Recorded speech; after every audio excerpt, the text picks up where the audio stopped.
Have you ever felt like apps make you do too much work? Click here, wait there, repeat the same thing over and over.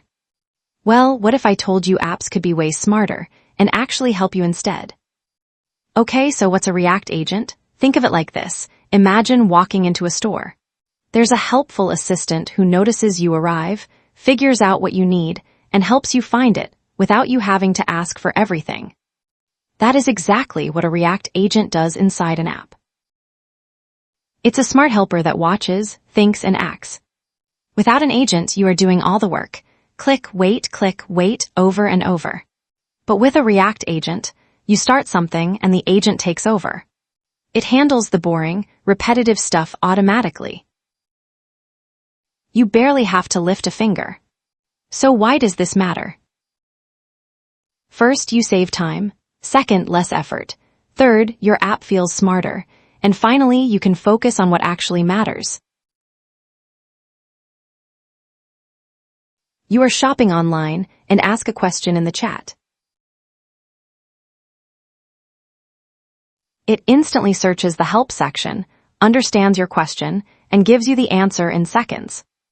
And if it's something complicated, it knows when to connect you to a real human.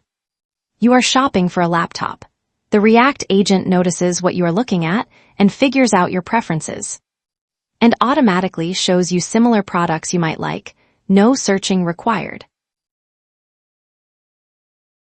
Imagine getting notifications that actually make sense. The React agent notices when you are busy with something else and waits for the right moment to send an alert. Now, before you think this is magic AI that reads your mind, it is not. React agents are just smart rules built into apps. Programmers create specific instructions like, if the user does this, then do that. It is programmed to react, not to think like a human. So here's the bottom line. React agents are smart helpers inside apps that notice what is happening, make good decisions, and take action automatically. Just an app that actually helps you. If this made sense and you want to learn more about how apps work, hit subscribe. And check out our next video on how to build your own React agent. We'll show you it's way simpler than you think.